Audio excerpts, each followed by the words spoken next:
Hello good morning बच्चों। बेटा आज हम कर रहे हैं worksheet number 41 class 9th dated 7th October 2020 and the topic is घन और घनाभ का आयतन।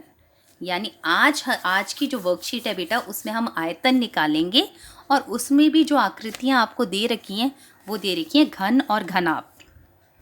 अब पहले तो बेटा इस टॉपिक में जो जो वर्ड्स आ रखे हैं उनके बारे में आपको पता होना चाहिए। देखो घनाभ ये कुछ इस तरह की आकृति होती है जिसमें आपके पास लंबाई होती है, चौड़ाई होती है और ऊंचाई भी होती है।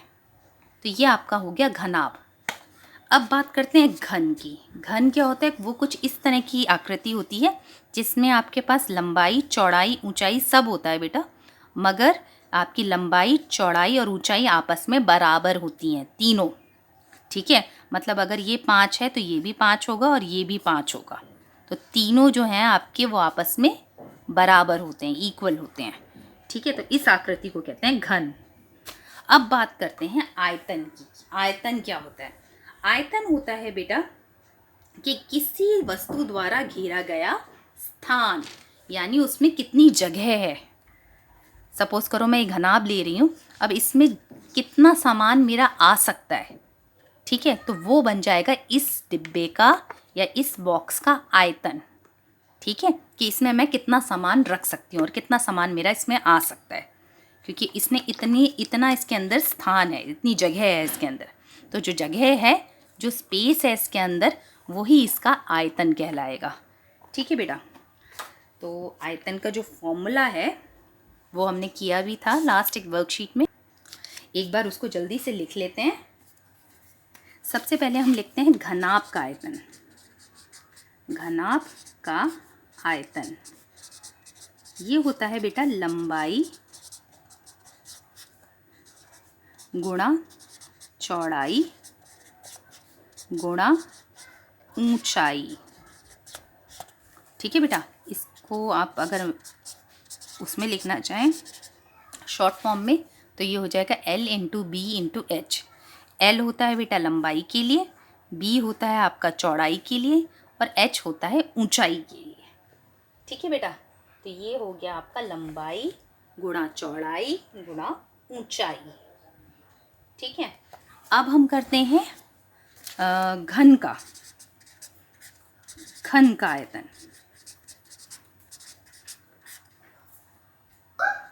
बेटा इसको लगते हैं, तो बेटा अब हम निकाल रहे हैं घन का आयतन। घन का आयतन हम किससे दिखाते हैं? या तो किनारा गुणा किनारा। ठीक है, या फिर आप लिख सकते हैं इसे भुजा गुणा भुजा। ठीक है बेटा, किसी भी एक तरीके से आप इसको लिख सकते हैं, या तो किनारा इंटू किनारा लिख सकते हैं, या फिर भुजा गुणा भुजा। किसी भी एक तरीके से आप इसको दिखा सकते हैं। ठीक है बेटा, अब हम क्या करते हैं इसमें, इसको आप L इंटू L या फिर L का क्यूब। ठीक है, इस तरीके से हम इसके आयतन को दिखाते हैं। अब बात आती है यूनिट की, कि यूनिट क्या है। यूनिट होती है बेटा मात्रक। तो बेटा मात्रक जो है, चाहे आप घनाभ का ले रहे हैं या घन का ले रहे हैं, दोनों का ही मात्रक जो है वो घन मात्रक होता है। इसका क्या मतलब है कि बेटा देखो, जब हम ना क्षेत्रफल निकाल रहे थे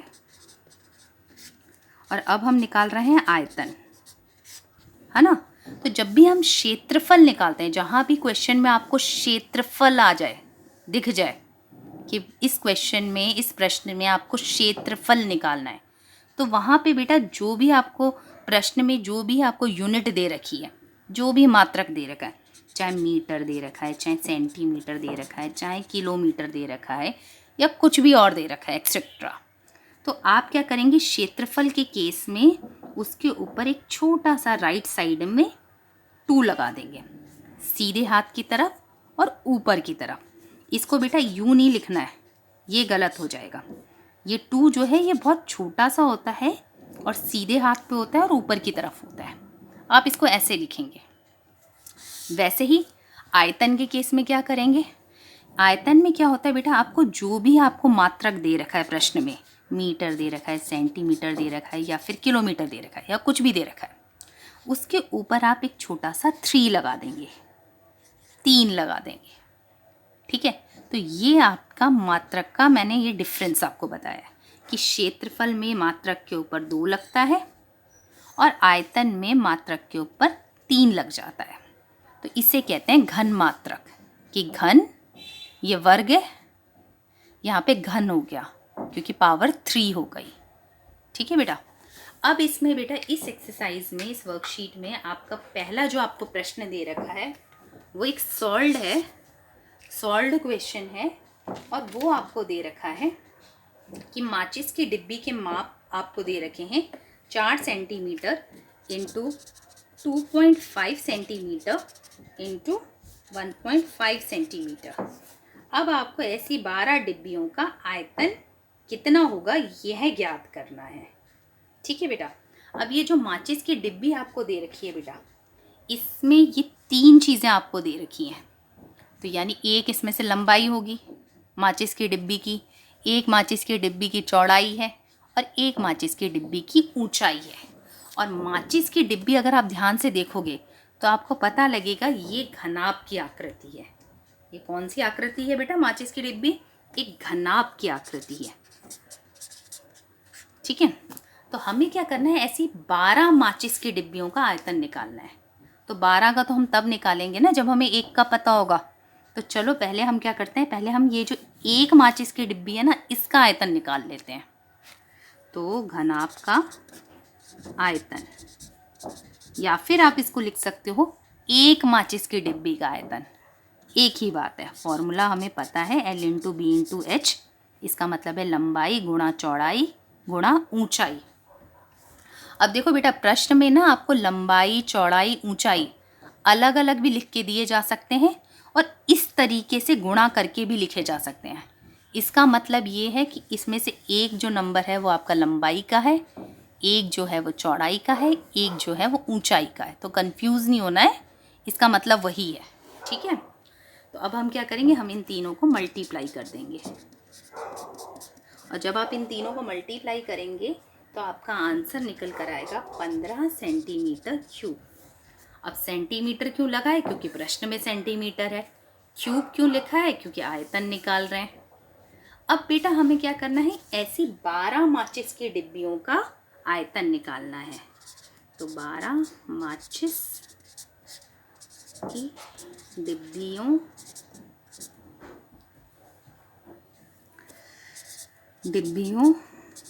का आयतन, 12 माचिस की डिब्बियों का आयतन, तो ये हो जाएगा 15 की गुणा 12 से।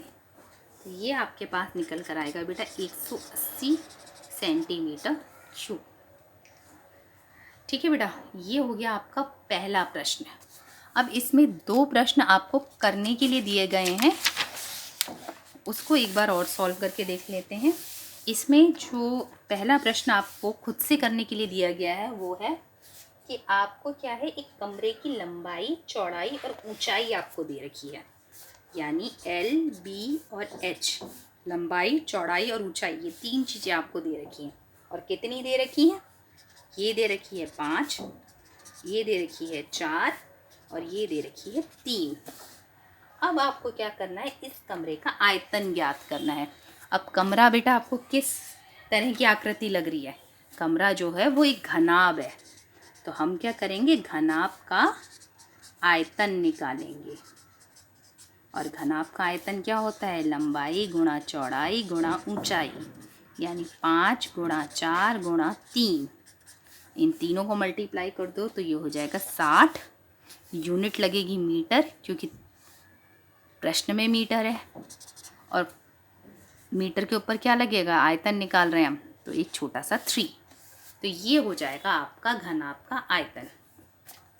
इसी तरीके से बेटा इसमें दूसरा प्रश्न जो आपको दे रखा है, एक घनाकार, ठीक है, घनाकार डिब्बे का किनारा आपको दे रखा है।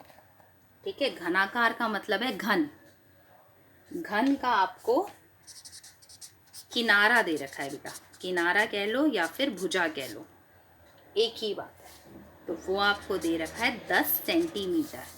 आपको क्या करना है, इस डिब्बे का आयतन निकालना है। अब उन्होंने साफ साफ लिख रखा है कि भाई ये घनाकार है, यानी घन है। तो घन का जो आयतन होता है